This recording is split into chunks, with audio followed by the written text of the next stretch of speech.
Bonjour à tous et bienvenue dans cette toute nouvelle vidéo. Avant de commencer, j'aurais une petite question à vous poser. Est-ce que vous aimez les chats?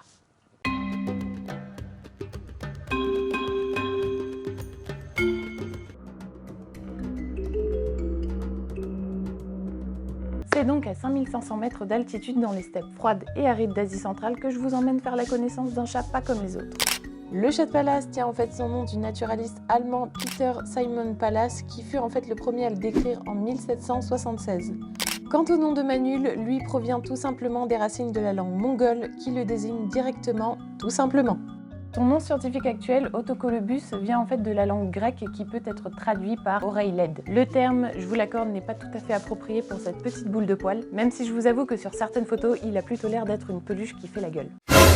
Les chats de Pallas sont les seuls membres vivants du genre Autocolobus et leurs plus proches parents vivants sont les chats léopards, dont le dernier ancêtre commun vivait il y a un peu moins de 6 millions d'années. Aucune étude moléculaire ou morphologique récente n'a été menée sur l'espèce. Mais cependant, 2 sous-espèces ont été proposées à titre provisoire, en grande partie sur la base de la variation de la coloration du pelage. Donc il y a Autocolobus manul, donc là qui rassemble les sous-espèces qui se situent en Asie du Sud-Ouest et centrale. Ensuite, vous avez le genre Autocolobus manul nigripectus dans l'Himalaya. Une question fréquente posée sur les chats de Pallas est de savoir si je peux en adopter un. Et la réponse est comme toujours...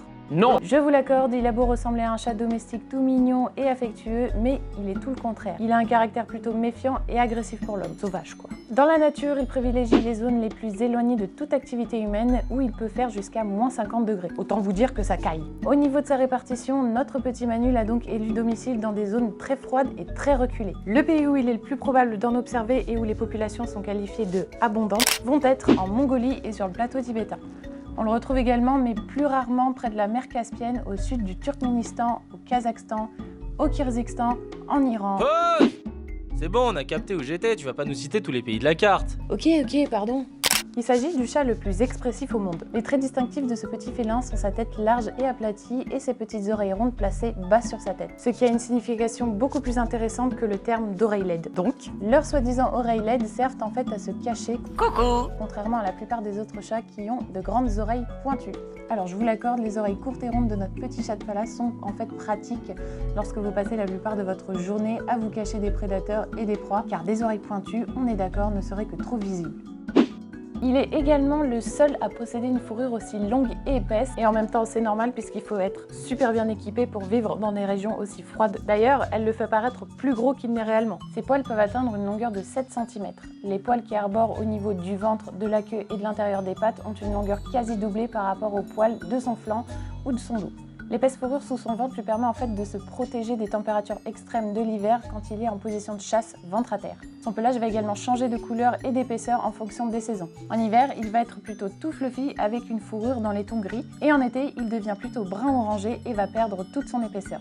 Un petit peu comme nos chats domestiques. Comme chez la plupart de tous les félins, leur pelage est exclusivement conçu pour le camouflage et adapté à chaque environnement. Comme vous le voyez, le chat de Pallas a un corps assez trapu. Il mesure entre 65 et 70 cm, queue comprise, à l'âge adulte. Il pèse entre 2,5 et 4,5 kg, qui est plutôt assez léger pour un félin. Les mâles, quant à eux, sont souvent plus lourds que les femelles. Les chats de Pallas ont été qualifiés de chats les plus expressifs au monde et, bien qu'une partie de cette réputation puisse provenir de leur visage apparemment expressif, et une autre caractéristique qui diffère des autres petits chats, leurs pupilles. Si vous regardez attentivement et d'un peu plus près, vous remarquerez que contrairement aux autres petits chats, les chats de Pallas n'ont pas de fente verticale comme la plupart des autres félins et petits félins, mais ont plutôt des fentes rondes comme nous, ce qui leur donne un aspect un petit peu plus humain. En général, la plupart des chats à pupilles verticales sont des chasseurs d'embuscades. Les chats peuvent contrôler la quantité de lumière qui entre dans leur œil, car ils peuvent agrandir leurs pupilles jusqu'à 300 fois, par rapport aux pupilles rondes qui peuvent être multipliées que par 15 fois. Les pupilles verticales offrent en fait une excellente vision le long de l'axe des Y et une très bonne perception de la profondeur. Lorsqu'elle est plus proche du sol, leur vision est moins floue et plus la vision des prédateurs est nette, plus ils sont susceptibles de choper leur repas. Mais c'est là que ça devient bizarre. Les chats à pupilles circulaires sont des chasseurs, c'est-à-dire qu'ils poursuivent leur proie, tandis que les chats de Pallas sont des chasseurs d'embuscade, mais n'ont pas de pupilles verticales comme leurs congénères. On n'est pas encore sûr de savoir pourquoi ils ont réellement les pupilles rondes,